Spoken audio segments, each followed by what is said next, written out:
તો જય શ્રી રામ બધા જયરાની હું અજય વડોદરા મારા રવિભાઈ। તો आज अपनी है ना આવ્યા પોરબંદર हिंदू प्रखर हिंदू वक्ता पुष्पेन्द्र कुलश्रेष्ठ ये આવવાના है અને ટૂંકમાં રાષ્ટ્રીય એકતા માટે બધે પ્રોગ્રામ ગોઠવેલો હોય તમને બધે દેખાડા ને હું આ પૂગી આવ્યો ને પછી હું આવ્યો કે બ્લોગ બનાવી નાખે એટલે કરીએ ચાલો। અમારી આખી ટીમ આવી સનાતન સેના રાવલ અને ટૂંકમાં બધા સભ્યો અહીંયા હાજરમાં છે ટૂંકમાં। ચાલો તમને બતાવે આખો પ્રોગ્રામ। તો રાષ્ટ્રીય યુવાન એકતા માટે આ પ્રોગ્રામ ગોઠવેલો હોય વિશ્વ હિન્દુ પરિષદ અને બજરંગ દળ દ્વારા ને લોકતા મોડો મૂકા છે બધાને હાજર રહેવા જેવી વસ્તુ છે ને તમને આગળ અંદરનું આખું આયોજન બતાવવા જોઈએ બધા ભેગા મળે। તો લાઇક શેર અને સબસ્ક્રાઈબ કરજો ચેનલને। હાલો મળીએ।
મીડિયાની અંદર પણ જેમણે કામ કર્યું છે, ટીવી મીડિયામાં બીબીસી, જી ન્યૂઝ હોય, સન્ડે મેન હોય, અને આપ સૌને એક વાત કહેતા ખૂબ જ ધન્યતા થાય કે 12 વર્ષ સુધી જેમણે પાકિસ્તાનની અંદર જે પહેલું પ્રાઇવેટ ચેનલ હતું એની અંદર પણ કામ કર્યું છે.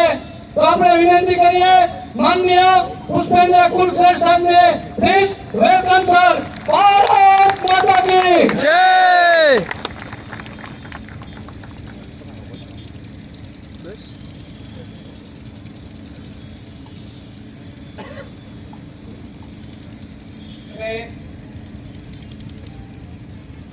मैं आया नहीं था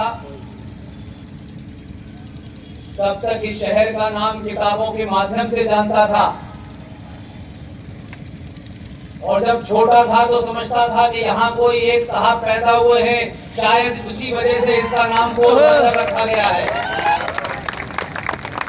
बचपन में समझता था कि वो जो 3 बंदर थे उनके शायद यहीं से गए हैं, बाद में पता चला ये उनके बंदर नहीं है।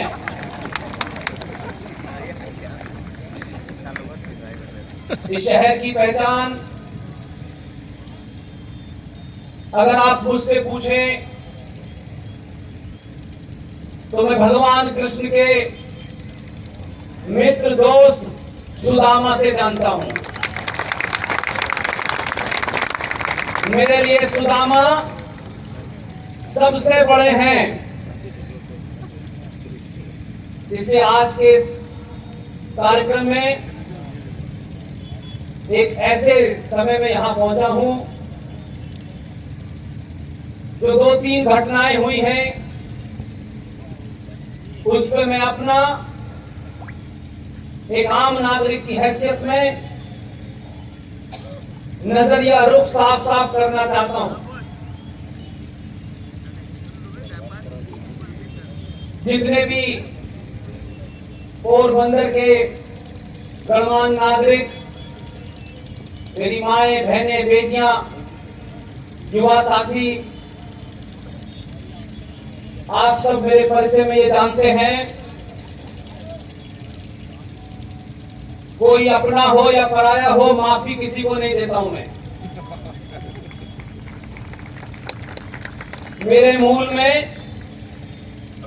न कोई पार्टी बड़ी है, न कोई संगठन बड़ा है, न कोई व्यक्ति बड़ा है। अगर हम सब में कोई बड़ा है जिसकी हम सबको रक्षा करनी है, उसका नाम है राष्ट्र। राष्ट्र से कोई बड़ा नहीं हो सकता, चाहे उसके पास कितना भी बड़ा पद हो। जब मैं इस हॉल में आ रहा था तब से इस मंच तक पहुंचते पहुंचते और यहां खड़े होकर के जन सैलाब ऐसे देखने के बाद मुझे लगता है ये इस 9 और 10 साल की यात्रा में आज का प्रोग्राम राष्ट्रवादी हिंदू संगठन, राष्ट्रवादी हिंदू रक्षा सेना, जिसके प्रमुख अनिल जी महाराज हैं, और इन सब के अलावा इस प्रोग्राम को पूरे पोरबंदर में घर घर पहुंच करके आपको आज की सूचना देने के लिए, इस भव्य प्रोग्राम को आयोजित करने के लिए तमाम सारे लोगों को मैं अपने दिल से मुबारकबाद देना चाहता हूं कि भारत में भाईचारा है, डर लगने लगा है। इसलिए वो ऐन कैन प्रकरण में अलग अलग वेशभूषा में आपके बीच में एक बार फिर अपने स्वार्थों को राष्ट्र के स्वार्थ से ऊपर रखकर बकवास कर रहे हैं। ऐसे लोगों को चौराहे चौराहे नकाबपोश, अगर आपने नहीं करा, मैंने नहीं करा, R Singh, G D Bakshi, Sushil Pandit, professor Kapil Kumar, Lalit Ambardar, अगर इन लोगों ने नहीं किया तो आने वाली पीढ़ी भी आपको कब्रों से निकाल के आपको मारेगी।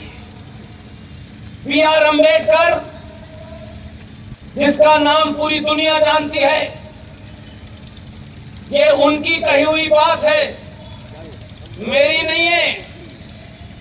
हमारे स्वार्थी लोगों ने आपको रास्ता दिखाया, तथ्य दिखाए, फैक्ट पे बात करी, लेकिन नहीं, क्योंकि हम डरपोक और चाटुकार लोग थे, इसलिए हम लोगों ने बहादुरों को कभी नहीं चुना, बहादुरों के पीछे कभी नहीं खड़े हुए, हम चाटुकारों के पीछे खड़े हुए और 70 साल से देश में चाटुकारों को चुना गया।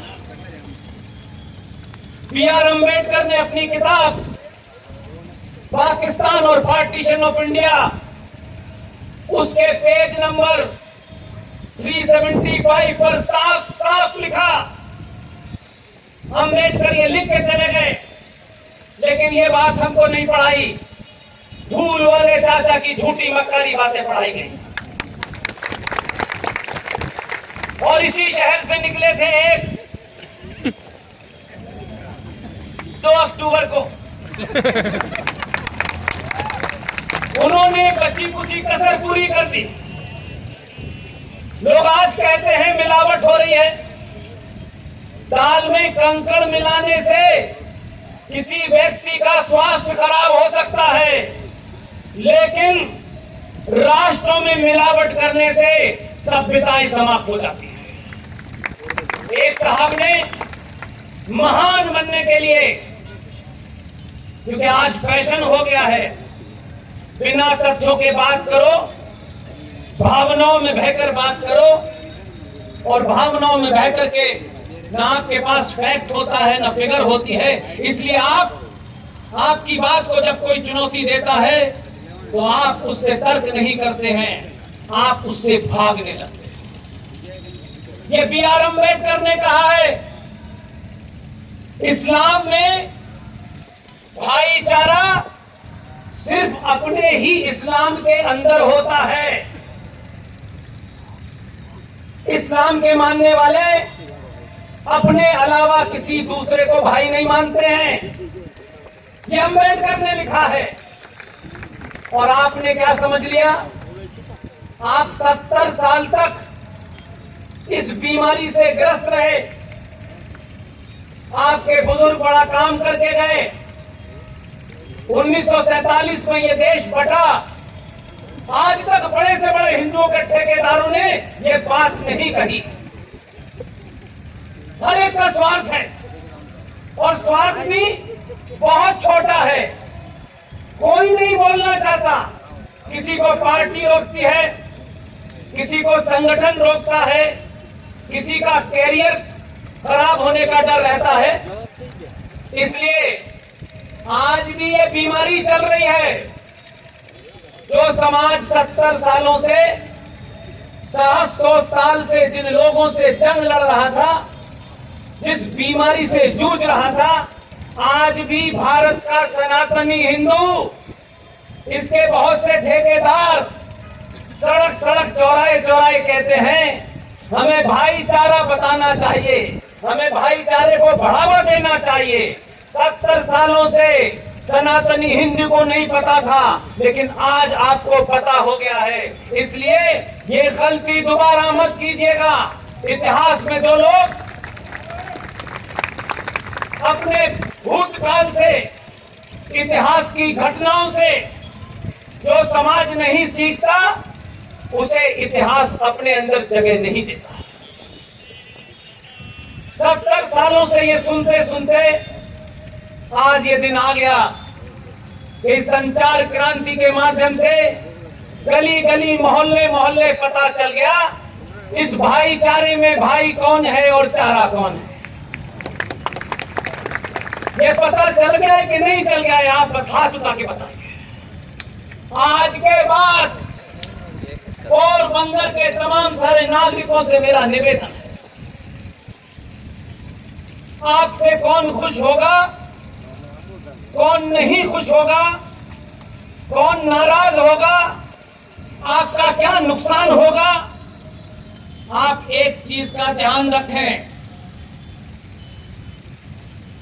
आपका निजी नुकसान हो जाए, आपके समूह का हो जाए, लेकिन राष्ट्र का नुकसान नहीं होना चाहिए। इसलिए कई ऐसे पाखंड हमने किए हैं। क्योंकि मैं जब आ रहा था, ये खबर मुझे थोड़ी देर पहले पता चली, क्योंकि पिछले 2 दिन से लगातार अलग अलग शहर में घूम रहा था, तो मुझे ये खबर अभी अब से कोई आधे घंटे पहले मेरे गुरु कर्नल लाल सिंह साहब ने दी। मैंने उनसे कहा कि मैं अभी एक चैतन्य समाज के बीच में जा रहा हूं, अपनी बात रखूंगा, क्योंकि इसका मुझे गुस्सा है। इसलिए नहीं कि किसी पार्टी के ऊपर मुझे कोई नुक्ताचीनी करनी है। मैं आज भी मानता हूं, एक राष्ट्र के सामने पार्टी की औकात इतनी सी होती है, किसी संगठन की औकात इतनी सी होती है। कोई पार्टी, कोई संगठन राष्ट्र से बड़ा नहीं होता। इसलिए हमारी बहन, इस दौर की एक युवा महिला ने टेलीविजन की एक डिबेट में जब कुछ आता था इतिहादी, टेलीविजन पर बैठ करके भगवान शिव के बारे में अनर्गल बातें कर रहे थे। भगवान शिव के बारे में गंदी गंदी बातें उन्होंने टेलीविजन पे की। मैं उस बहन को इस मंच से आपके सामने बोलना इसलिए चाहता हूं, मैं उससे कभी मिला नहीं, मैंने उसको टेलीविजन पे बहुत बार देखा। जरूरी नहीं है कि किसी को आप जाने तभी उसकी तारीफ करें या उसका विरोध करें। उसने बहुत रोका जिहादियों को टेलीविजन पे, और सुप्रीम कोर्ट की वकील है, कोई गैर पढ़ी लिखी नहीं है। ऐसा नहीं है कि ऐसे ही आ गई वंदे मातरम कहते कहते। एक बेहतरीन कैरियर है उसका। जब लोगों ने काशी के अंदर इस्लामिक आक्रांता जिहादी औरंगजेब द्वारा काशी के देवता की जो मूर्ति निकली है, जो शिवलिंग लिखना है, जब उसके बारे में अनर्गल बातें की, कई बार उसने चेतावनी दी कि आप अपनी भाषा की मर्यादा में रहें। लेकिन कुछ लोगों को पैदाइशी सर्टिफिकेट मिल गया है कि हम आपकी भावनाओं को ठेस भी पहुंचाएंगे, आपके देश के 2 टुकड़े भी कर देंगे, हम कश्मीर भी बना देंगे, हम बंगाल भी बना देंगे, और हम तलवार के जोर पर सबको डरा देंगे। 2022 का भारत किसी की तलवार से डरने वाला नहीं है।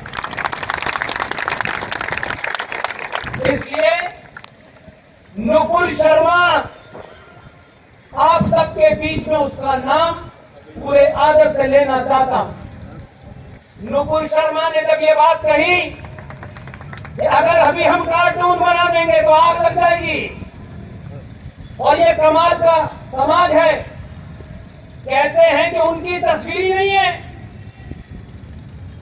किसी ने उनकी तस्वीर नहीं देखी, लेकिन ताज्जुब है, कार्टून बनते ही कहते ये तो वो है। तो अगर आप मेरी भावनाओं को ये सोच के रौंदते हैं कि हम सहिष्णु हैं, हम जवाब नहीं देंगे, तो याद रखिएगा गांधी जी जा चुके हैं और मोदी आ चुका है। ये वो देश नहीं है जो ये कहता था कि एक गाल पे कोई चांटा मारे तो दूसरा गाल आगे कर। गुजरात के तमाम 5 करोड़ गुजरातियों को मन से, हर मन से इस बात के लिए धन्यवाद देता हूं।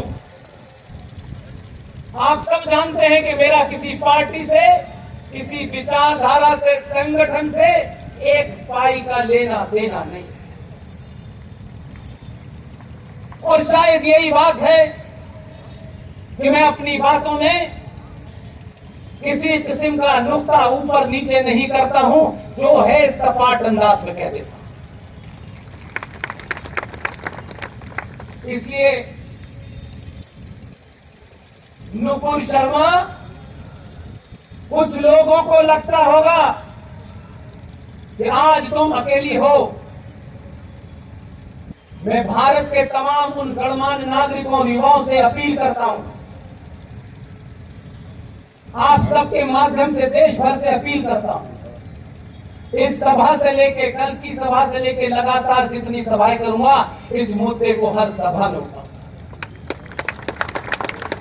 ताकि एक ऐसे समय में एक पढ़ी लिखी महिला, सुप्रीम कोर्ट की वकील, उसके साथ 95 करोड़ सनातनियों को खड़ा होना है। उसकी हिम्मत को इतना बढ़ाना है कि कोई दोबारा आपकी आस्थाओं को ठेस पहुंचाए तो आप उन्हें ठंडा कर दें। इसलिए आज इस अंदाज में बात नहीं होगी कि दूसरा गाल आगे कर दो। आप लोग महान लोग हैं, मीठा खाते हैं। मैंने सुना है आपके बारे में, आप सिर्फ बिजनेस करते हैं, फौज में नहीं जाते हैं। इस तरीके से भी बहुत लोग कभी कभी आप गुजरातियों का मजाक उड़ा देते हैं। अगर गुजराती मीठा खाना खाते हैं तो भी 1947 में जो भूल की थी उसका प्रायश्चित 2014 में कर लिया। और जब लगता है कि एक अकेला कम पड़ गया है तो 2019 में दूसरे को भेजते हैं। इससे ये समाज गलती करके प्रायश्चित भी कर लेता है और फिर ऐसों को भेजता है। इसी गुजरात में मीठा खाना खाने वाले जब लोग आते हैं तो वो पूरा नरेटिव बदल देते हैं। वो कहते हैं जब कोई एक गाल पे चांटा मारे तो तुम एक साथ दोनों गाल पे मारना। इसलिए इस दौर में नुपुर शर्मा के खिलाफ किसी का फतवा, किसी के तलवार का डर इस बहन को न डरा पाए और इस देश के 95 करोड़ सनातनी जैसे भी आप अपनी भावनाओं को प्रकट करना चाहें, इस सोशल मीडिया के माध्यम से इतनी ताकत दीजिए कि जो लुटेरे 700 साल से इस देश को लूट रहे हैं, ये आतताई आज बंगाल और कश्मीर बना रहे हैं और हमारे हिंदू संगठन उनसे अनुमोदन ले रहे हैं। बताया जा रहा है कि आप अपने शत्रु से लड़िए मत, अपने शत्रु का दिल जीतिए। 2022 के भारत में 95 करोड़ सनातनियों को दिल जीतना है तो हमें नहीं जीतना, जिन्हें यहां रहना है उन्हें हमारा दिल जीतना है। हम किसी का दिल नहीं जीतते। दिल जीतते जीतते हमने इस देश के 2 टुकड़े कर दिए। दिल जीतते जीतते इस देश के 29 राज्यों में से 9 राज्यों में हम अल्पसंख्यक हो गए। हमने संविधान को धक्का बताते हुए, संविधान को एक तरफ रौंदते हुए हमने मुसलमानों के लिए माइनॉरिटी कमीशन बना दिया, सच्चर कमीशन बना दिया, वक्फ बोर्ड बना दिया और अलग से एजुकेशन बोर्ड बना दिए और फिर कहते हैं कि ये देश सेकुलर है। अगर सेकुलर है तो सच्चर कमीशन कैसे है जिसका बजट 5,500 करोड़ रुपए है? फिर माइनॉरिटी कमीशन कैसे है? फिर मुस्लिम एजुकेशन बोर्ड कैसे है? अगर ये सब रखना चाहते हो, अगर ये सब की मांग करते हो तो ये तभी मुमकिन है जब भारत हिंदू राष्ट्र हो। एक साथ तो काम नहीं चलने वाले कि आप सेकुलर भी रहेंगे और इस्लामिक शिक्षा भी देंगे और मस्जिदों से, मज़ारों से, गुरुद्वारों से और चर्चों से इस देश की सरकारों की हिम्मत नहीं हुई।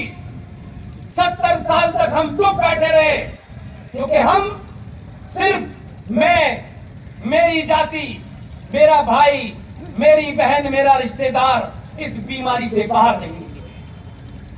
सरकारों ने आपकी चुप्पी के कारण, आपकी कायरता के कारण सक्सेसिव सरकार आई, उन सरकारों ने ये नियम बना दिया क्योंकि ये 90-85 करोड़ जो हिंदू हैं, जो सनातनी कहते हैं, ये सब कुछ है लेकिन सनातनी नहीं है।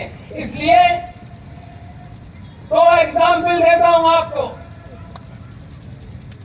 कोई बड़े से बड़ा ठेकेदार जो सुबह से शाम तक इस देश में प्रवचन करते हैं, ये लड़ाई उन्होंने नहीं लड़ी। इसलिए आप ही के बीच में से कुछ लोग निकले हैं, दावे से कहते हैं हमारा कोई ठेका वेका नहीं है, ना हम कोई संगठन है। हम जो लड़ाई लड़ रहे हैं वो भारत राष्ट्र को बचाने की लड़ रहे हैं, हम किसी सरकार को बचाने की लड़ाई नहीं लड़ रहे, या किसी संगठन की चाटुकारिता के लिए लड़ रहे। इसलिए सिर्फ हमारी चुप्पी, कायर और मक्कार और दलाल संगठनों की खामोशी, सक्सेसिव सरकार का अत्याचार 95 करोड़ हिंदुओं के ऊपर हुआ।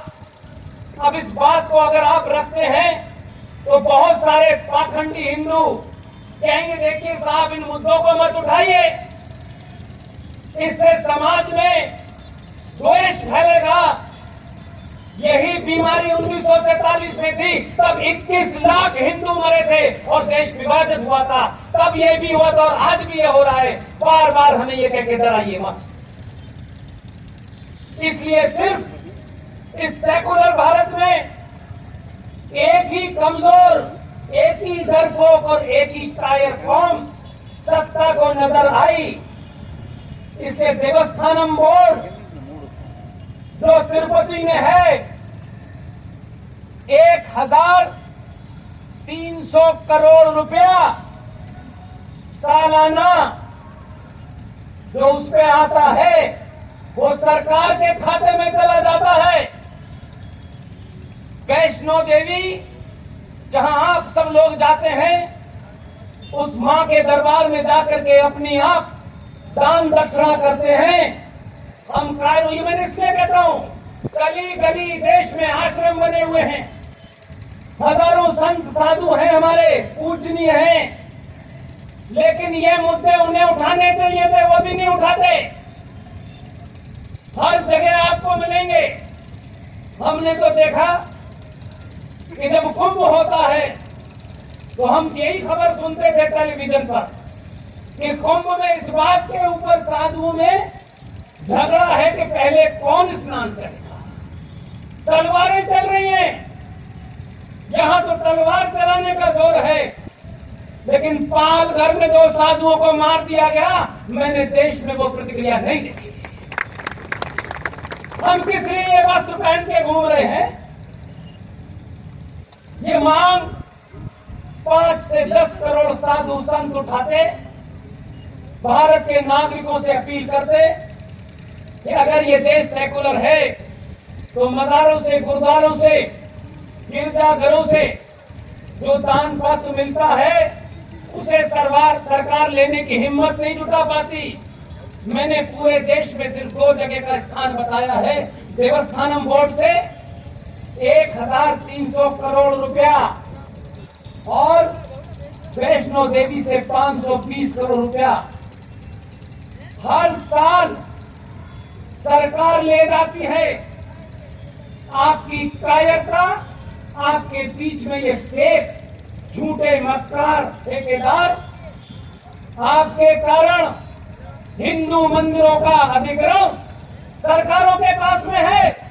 40,000 अत्याधुनिक उस दौर की सिविलाइजेशन को, उस दौर के प्रोग्रेस को, विकास को, उस दौर की डेवलप सभ्यता को जो बताया जा रहा था, आज वो दुनिया में अभी तक नहीं है। तो ये मंदिरों का झगड़ा नहीं है, चाहे वो काशी में हो, मथुरा में हो और देश के 40,000 मंदिरों का मामला हो। अगर हम थोड़ी देर के लिए मान लें कि ये मंदिर नहीं है, तब भी तो हमारे पूर्वजों के पहचान है। ये एक सभ्यता की लड़ाई है, ये मंदिर की लड़ाई नहीं है। अगर सभ्यताएं हमारी तहस नहस की गई और तहस नहस करने वाले कहीं चले गए और उनकी नाजायज औलादें आज उस सभ्यता को करेक्ट किया जा रहा है, तो वो कहती हैं कि हम देश में हंगामा मचा देंगे। अब हंगामा नहीं होने वाला, ये ध्यान रखिए। ये जो धमकी देते हैं टेलीविजन के ऊपर, ये टेलीविजन में ही समाप्त हो जाएंगे। इसलिए ध्यान रखिएगा, आपकी बेटी इसलिए परेशान नहीं है, आपका पिता और आपकी मां इसलिए परेशान नहीं है कि घर में कोई आर्थिक तंगी है, कोई महंगाई बढ़ गई है। महंगाई दुनिया के हर समाज में होती है। हम यहाँ के पेट्रोल के पैसे से परेशान हो जाते हैं, अमेरिका में $4 पेट्रोल बढ़ जाता है, हमको पता नहीं चलता। आप एक ऐसी फिलॉसफी से लड़ रहे हैं जिसने 1400 साल में पूरी दुनिया को ना तो एक सुई दी ना एक बटन दिया। और उनका क्लेम देखिए, कहते हैं ताजमहल बनाया है हमने, लाल किला बनाया है हमने। जो लोग 1400 साल में अपने साइज का पजामा नहीं बना पाए, वो ताजमहल बनाने की बात कर रहे हैं।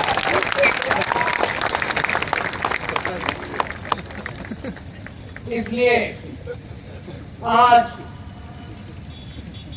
जितनी मेरी बेटियां और बहनें माएं बैठी हैं, विनती करके कहता हूं, और इसलिए कहता हूं कि मैं तो यहां से चला जाऊंगा। मैं ये कतई नहीं चाहता मेरे जाने के बाद आप कहें बात तो उन्होंने बहुत सारी की लेकिन रास्ता नहीं दिखाया। मैं इतना बड़ा आदमी नहीं हूं कि आपको रास्ता दिखाऊं। मैं बात तथ्यों पर रख देता हूं और आपके ऊपर छोड़ देता हूं कि आप इसमें से कौन सा रास्ता निकालते हैं। आज पूरे देश में बेटियों को लेकर के चिंता है, सनातनी समाज उनकी चिंता कर रहा है। ये चिंता जरूरी है, लेकिन इस चिंता के मूल में जो नैरेटिव आपको रखना चाहिए, आज भी शायद आप उसमें कोताही कर रहे हैं।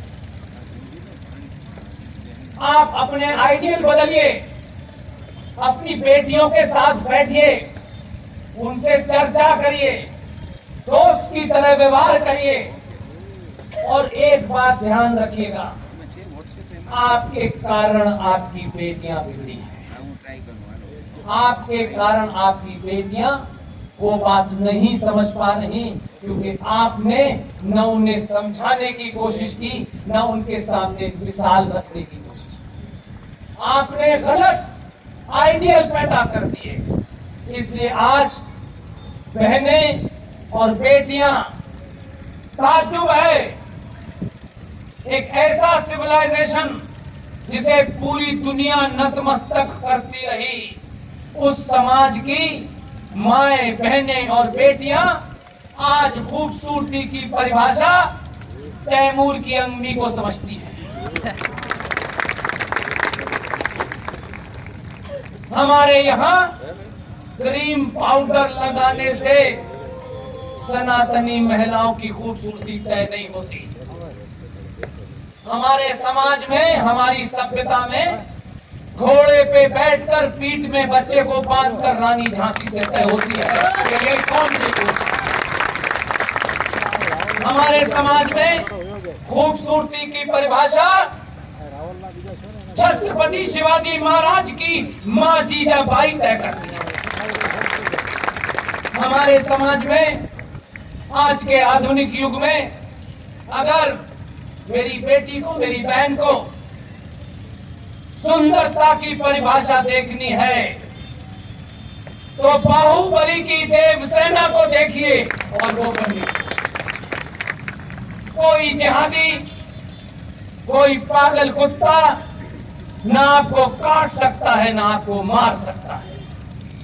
जगह जगह, चौराहे चौराहे ये जो हत्याएं हो रही हैं, उसकी सबसे बड़ी वजह है कि आज के बुजुर्गों ने उनको जो करना चाहिए था नहीं किया, जो कुछ हो रहा था उसे होने दिया। इसका यह कतई मतलब नहीं है कि बदलाव के इस दौर में उस बदलाव को आप न समझें। बदलाव हजारों साल से चल रहा है, हमारे दौर में भी बदलाव हुए थे। इसी बदलाव के साथ साथ अगर आप उसे रोज अपने इतिहास और अपने पुरुषार्थ और अपने सनातन और मान्यताएं परोपकारों के बारे में बताती तो ये भटकन कभी नहीं होती। पिताजी को पैसे कमाने से फुर्सत नहीं है, माताजी को कथाकारों की झूठी कथाएं सुनने से फुर्सत नहीं है। माएं समझती हैं कि ये कथाकार जो पाखंडी घूम रहे हैं ये चमत्कार कर देंगे, ये चमत्कार नहीं करते हैं, ये चंपत हो जाते हैं। लेकिन इसलिए कोई ये न समझे कि जनरल टर्म्स में है, कुछ है ऐसे कथाकार जिन्होंने इन भोली माओ बहनों को भावुक बना बना करके, भावनाओं में बह करके भगवान राम की कहानी सुनाई। भगवान राम जंगल जा रहे थे, पैर में उनके छाले लगते, छाले फूट रहे थे, मां सीता रो रही थी। ऐसा भावुक चित्रण करते हैं कि वो जो मां हमारी भावुक होती है वो भी आंसुओं से रोने लगती है भगवान राम के बारे में। सुन सुन के बेचारी परेशान हो जाती है और वो कथा पूरी सुनाएंगे, लेकिन उस माँ को, बहन को, बेटी को, बुजुर्ग को, पुरुष को वही कथाकार उस भावुकता में चंदा भी चढ़ाते हैं आप, प्रसाद भी देते हैं आप, और फिर चले जाते हैं और भगवान राम के पैर से छाले फूटने की कथा और माँ के सीता के आंखों से आंसुओं की धार भी होती है। लेकिन वही कथाकार ये नहीं बताता है कि भगवान राम को जब वनवास हुआ तो भगवान राम ने अटैची में बहुत सारे कपड़े नहीं रखे कि कौन से मौसम में कौन सा कपड़ा पहनूंगा। उस पूरे रास्ते में, जिस रास्ते से उन्हें जाना था, उनके पिता के कई सारे ऐसे राजा दोस्त थे जिनसे वो मदद ले सकते थे, जहां से इस राष्ट्र का चरित्र बन सकता था, जहां से इस राष्ट्र के युवाओं का चरित्र हो सकता था, बलवान हो सकता था। ये कहानी कोई नहीं सुनाता है, क्योंकि इस कहानी के सुनने के बाद आप चढ़ावा नहीं चढ़ाते हैं, आस्तीन चढ़ा देते हैं। विजनरी आदमी, कभी उसके बारे में चर्चा हमने नहीं की। 3 बंदरों वाले पोरबंदर की बहुत की। मेरा उनसे कोई निजी झगड़ा नहीं है, उम्र में वो बड़े हैं इसलिए उनके नाम के आगे जी लगाता हूं।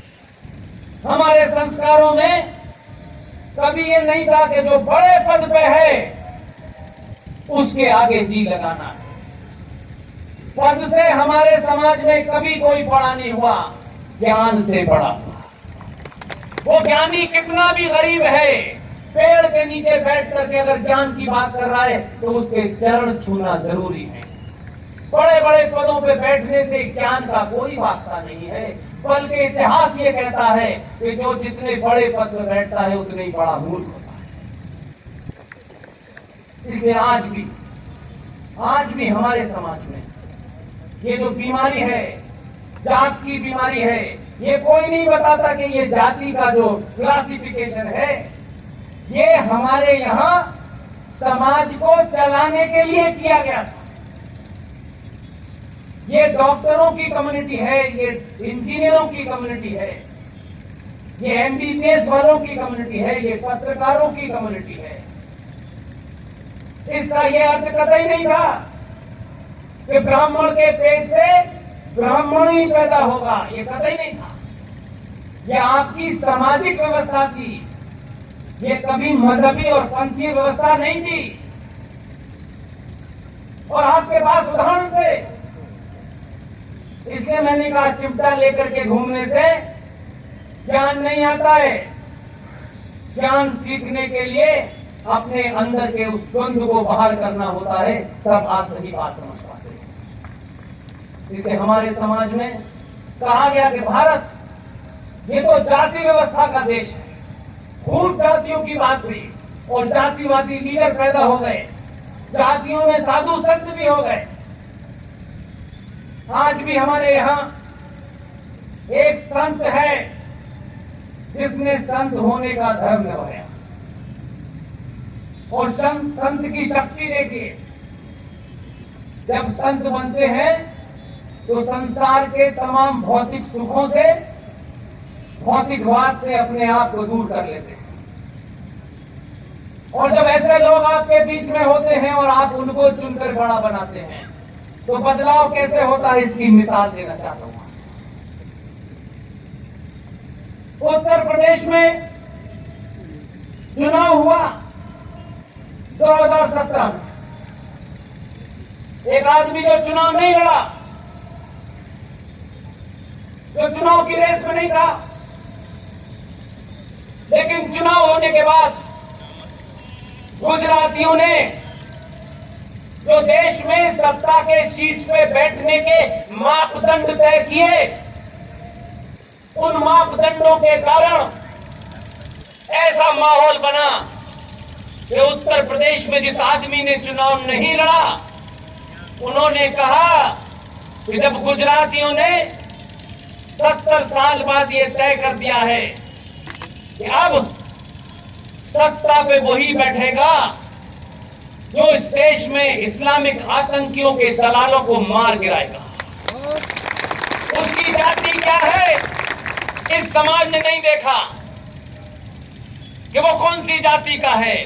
आपने ये चीज जब स्थापित की तो इतनी ताकत के साथ की कि उत्तर प्रदेश के चुनाव में जिस आदमी ने चुनाव ही नहीं लड़ा, आपका वैभव था, आपकी ताकत थी, लोगों को लग गया कि गुजरात ने एक मिसाल सेट कर दी है, अब इस मिसाल से पीछे नहीं हटना है। तो जिस आदमी ने चुनाव नहीं लड़ा, उसको आपने उत्तर प्रदेश का मुख्यमंत्री बनने पे मजबूर कर दिया। किसी ने सवाल नहीं पूछा कि ये आदमी तो चुनाव नहीं लड़ा था, इसकी जाति क्या है, क्योंकि आपके अंदर लगा ये जो सेट करने का नैरेटिव है, ये गुजरात की धरती से शुरू हुआ है। क्योंकि पहले भी आप ही ने नैरेटिव सेट किया था, ईश्वर अल्लाह तेरो नाम, आप ही ने किया था ये झूठ। आपकी समझ में आ गया तो आपने कहा ईश्वर नहीं और अल्लाह अलग अलग है, इसलिए ईश्वर को अलग कर दिया और अल्लाह को अलग कर दिया। और ईश्वर को चुनना शुरू किया तो 14 पैदा किया, 19 पैदा किया। इसी दबाव में उत्तर प्रदेश के लोग आ गए, उन्होंने कहा चुनाव ना भी लड़ा हो तब भी हम मुख्यमंत्री तो इसे ही बनाएंगे। और जब आपने उसे मुख्यमंत्री बनाया तो उसकी भाषा बदल गई। वो आज भी कहता है जिस भाषा में सुनना चाहते हो उसी में बता दूंगा।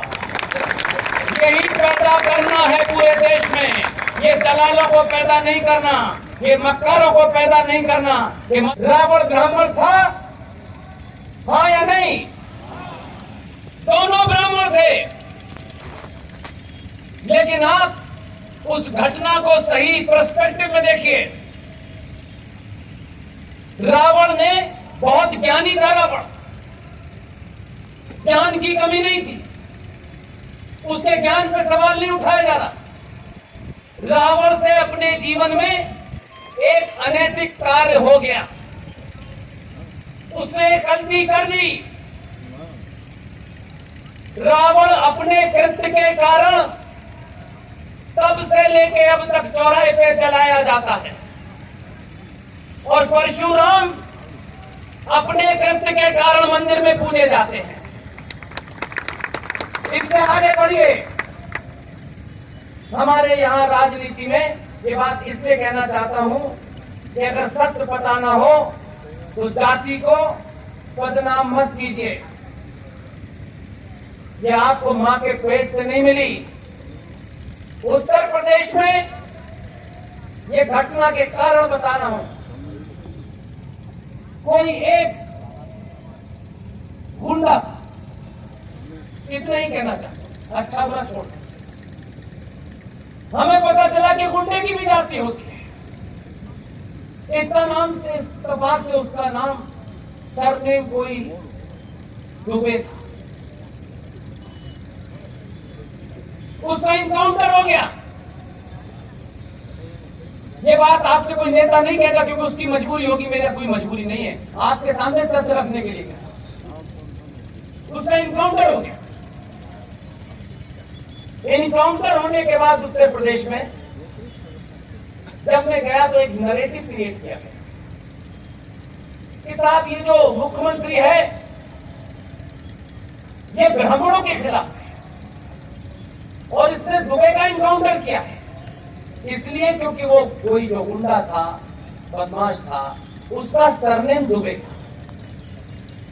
तो इसने बवाल मचाया और कहा कि हम कमजोर कर देंगे। स्वार्थ देखिए, झूठ पे आधारित बात कह रहा हूं। अगर ये सत्य पे कहते तो मैं साथ खड़ा होता। किसी ने जानने की कोशिश नहीं की कि एक बदमाश, एक गुंडा, वो किसी जाति का, उसका सरनेम किसी का हो सकता है। कोई जाति से गुंडा पैदा नहीं होता और जाति से कोई भगवान पैदा नहीं होता। जाति निजी पहचान है। आप सोचिए कि जो लोग इस नैरेटिव को उत्तर प्रदेश के चुनाव में बताने को उतर रहे थे कि एक ब्राह्मण की हत्या कर दी इसने, योगी ने, उन्होंने ये नहीं बताया कि इसी दुबे ने 20 हत्याओं में से 16 ब्राह्मणों की हत्या की। ये नहीं बताया, ये तथ्य है, ये फैक्ट। लेकिन मैं अपनी बात को आगे रखा। परशुराम और रावण के किस्से को मैंने बताया, लेकिन उससे अगली पंक्ति मेरी यह है कि हमारे समाज में आज भी जो शख्स, जो परिवार, जो साधु, जो संत त्याग करता है, सब वैभव को छोड़ देता है, ऐशो आराम को छोड़ देता है, उस त्यागी की पूजा होती है हमारे यहाँ। हम त्याग करने वाले को बड़ा मानते हैं, पैसे वाले को नहीं मानते। इसलिए हमारे यहाँ टाटा बिरला की मूर्ति कभी नहीं लगी, त्यागियों की लगी है। और अपनी बात को आगे बढ़ाने के लिए कहता हूं, भगवान राम क्षत्रिय थे, लेकिन भगवान राम जब रावण का वध करते हैं, उस बुराई का वध करते हैं, तब भगवान राम एक ब्राह्मण का वध नहीं कर रहे, उस ब्राह्मण के अंदर आई हुई उस बुराई का वध करते हैं। तो उनके ऊपर भगवान राम पे कभी आरोप नहीं लगा कि भगवान राम ने एक ब्राह्मण का वध किया। आज तक इतिहास में कभी यह बात किसी ने नहीं कही। और जिस ब्राह्मण पे सवाल उठाए जाते हैं, उसका चरित्र देखिए। वही ब्राह्मण जिस भगवान राम ने रावण रूपी एक आदमी का वध किया, वो इत्तेफाक से ब्राह्मण था। वही ब्राह्मण मंदिर में बैठ करके भगवान राम की पूजा करता है। इसलिए हमारे यहां जाति से कभी देश नहीं चला था, कर्म से चला था।